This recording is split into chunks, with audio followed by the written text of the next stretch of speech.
Yo minasan, seperti biasa kembali lagi bersama channel Sayonara Jiraiya.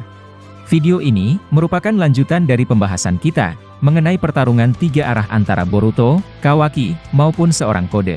Jika kalian ingin menonton lanjutan dari pembahasan ini, pastikan untuk mengecek video part 1-10 sebelumnya agar kalian dapat memahami jalan cerita yang telah admin susun dengan rapi. Tapi sebelum itu, seperti biasa gunakan headset untuk menonton video ini agar suaranya terdengar lebih jernih dan jelas. Jadi gak usah banyak basa-basi lagi dan mari langsung saja kita bahas bersama-sama tema hari ini.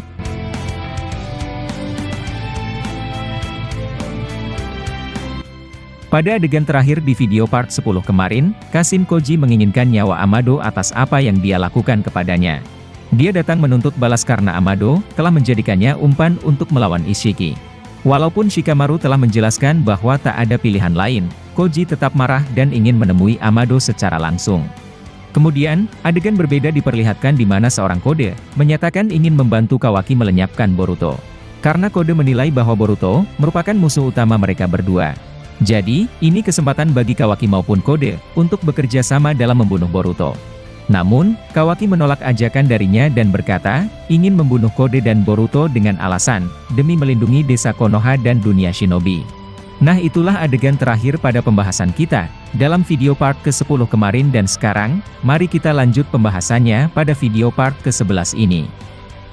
Adegan pertama dimulai dari seorang Kawaki, berbicara tentang rendahnya seorang Kode dan Boruto di matanya.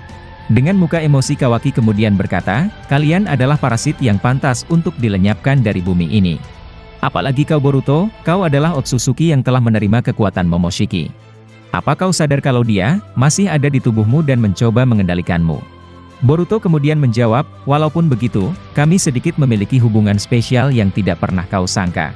Aku tahu bahwa dia adalah sebuah parasit Otsutsuki yang menjengkelkan, namun Momo-chan telah membantuku dalam beberapa kesempatan. Meski begitu, aku tak mau dikendalikan olehnya dan karenanya, aku datang untuk membicarakan baik-baik kepadamu. Namun, kau tetap bersikeras ingin membunuhku Kawaki, kau telah keterlaluan bahkan untuk seorang anak angkat ayahku. Lalu adegan diperlihatkan ke seorang kode, yang menyanggah perkataan dari Boruto. Hei kau, aku masih heran kenapa Momoshiki ada di tubuhmu. Bukankah harusnya Ishiki, yang sedang bersemayam di dalam tubuhmu Boruto? Apa sebenarnya yang terjadi di sini karena aku sama sekali tidak mengerti pada kalian. Nah, seperti yang kalian ketahui, sekali lagi admin tekankan bahwa kode juga terpengaruh kekuatan Zeno milik Eida. Ada yang mengatakan bahwa dia tidak terpengaruh karena kode adalah Otsutsuki. Kalian salah besar karena pada dasarnya, kode gagal menjadi wadah dari Otsutsuki Ishiki. Di antara banyaknya anak-anak yang ingin Ishiki jadikan wadah, hanya Kawaki yang berhasil dan lainnya mati atau gagal. Akan tetapi, ternyata kode satu-satunya anak yang selamat meskipun dia tidak berhasil menjadi wadah bagi Ishiki. Nah, karma putih yang dimilikinya itu hanyalah sebuah kekuatan yang mirip dengan Otsutsuki. Sehingga, dia bukanlah Otsutsuki layaknya Kawaki, Boruto, Daemon, maupun seorang Eida yang tidak terpengaruh kekuatan Zeno milik Eida sendiri. Kode terpengaruh dan dia menganggap Boruto adalah Kawaki yang diwariskan kekuatan Ishiki di tubuhnya. Makanya dalam adegan ini, kode mengajak Kawaki yang dianggapnya adalah Boruto, untuk bekerja sama menyerang Boruto. Nah, adegan berikutnya berpindah ke Daemon, yang mencoba masuk ke area pertempuran mereka bertiga. Daemon datang dengan wajah cengengesan sambil berkata, kalian bertiga seperti seekor hewan, yang sudah siap untuk saling memangsa. Ini menarik karena aku akan ikut dalam memangsa beberapa dari kalian. Kawaki, jangan halangi aku untuk membantumu melawan mereka berdua. Kawaki kemudian kesal dan berkata dalam hatinya seperti ini, anak ini selalu seperti itu jika di depanku. Daemon lalu melanjutkan ucapannya dengan berkata, hentikan Kawaki, jangan sampai kau memikirkan hal buruk tentang diriku. Apa kau lupa bahwa kekuatanku akan merespon sebuah pikiran buruk darimu mengenai diriku? Jika kau hanya berpikir untuk memukulku, maka apa yang kau pikir itu akan kembali ke dirimu sendiri. Kawaki lalu menjawab, ya aku juga tahu itu dan baiklah, bantulah aku untuk mengusir mereka dari sini. Kode kemudian berkata, Daemon, sudah lama kita tidak bertemu dan dirimu masih sama seperti dahulu. Daemon lalu menjawab, jangan coba-coba untuk merayuku Kode. Kau harus ingat bahwa kakakku telah memperingatkan dirimu, untuk jangan pernah mengganggu Boruto. Nah, kenapa Daemon mengatakan nama Boruto dan bukan nama Kawaki? Alasannya adalah, Daemon juga berpura-pura untuk tetap melihat jika Boruto adalah Kawaki yang dahulu. Karena sebelum Zeno Eida aktif, Kawaki menjadi incaran dari Kode dan pernah bertarung dengannya. Eida lalu mengancam Kode untuk jangan pernah mengganggu Kawaki lagi. Nah maka dengan itu, Daemon tetap berbicara sesuai ingatan orang-orang yang sekarang bahwa Boruto adalah Kawaki sementara Kawaki adalah Boruto. Lalu adegan memperlihatkan ke seorang Kode yang merasa kesal karena Daemon ikut campur. Akan tetapi, Kode telah berkomitmen untuk melawan Eida juga, yang telah membuang dirinya dan lebih memilih Kawaki. Kemudian adegan beralih ke Boruto, yang tiba-tiba mengingat kembali kilas balik dirinya dengan Sasuke. Saat itu, Sasuke telah memutuskan untuk membiarkan dirinya pergi berobat setelah terluka parah. Boruto yang tak tega melihat gurunya seperti itu, mencoba untuk menemaninya pergi ke sana. Namun, Sasuke melarangnya karena dia memiliki tugas utama, yang harus dilakukan dan itu lebih penting daripada menjaga dirinya. Dengan penuh luka Sasuke kemudian berkata, "Boruto, tinggalkan aku di sini dan pergilah sendiri ke desa karena sekarang, kau bisa menyelamatkan desa dari ancaman Kode. Sepertinya, Kode menjalankan siasat licik demi mendapatkanmu. Sebelum aku terkena serangannya, dia berkata bahwa dirinya memiliki rencana lain jika tidak bisa mendapatkanmu. Aku percaya bahwa rencana yang dia maksud adalah dengan pergi ke desa lalu menyerang teman-temanmu termasuk Sarada. Dia melakukan itu agar kau bisa datang sendiri untuk menyelamatkan mereka. Jadi, kau harus ke sana dan selamatkan Sarada dari serangan Kode. Aku percaya bahwa dirimu bisa melakukannya demi untukku dan juga demi ayahmu."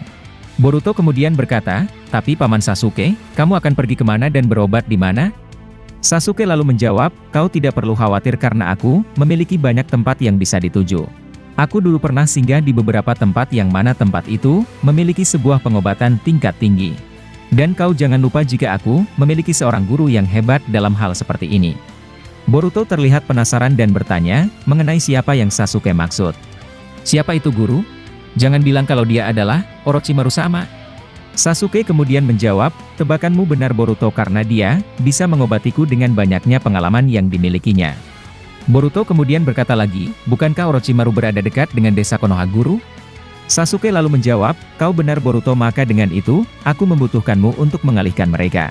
Kau akan masuk ke desa secara terang-terangan sementara aku akan menyelinap menggunakan ular, lalu muncul di tempat Orochimaru tanpa diketahui tim sensor Konoha." Boruto lalu bertanya, "Apakah kau bisa melakukannya dan itu akan berhasil?" Sasuke kemudian menjawab, "Itu pasti berhasil karena aku sudah pernah melakukan ini sebelumnya, ketika menghindari serangan dari musuh yang pernah kuhadapi." Yang dimaksud Sasuke adalah, saat dia menghindar dari serangan bunuh diri seorang Deidara, ketika di anime Naruto Shippuden saat itu. Boruto lalu berkata, "Baiklah aku siap menjalankan itu. Tapi, kapan kita melakukannya guru?" Sasuke lalu menjawab, "Berikan aku sedikit waktu sebelum pergi ke dalam desa.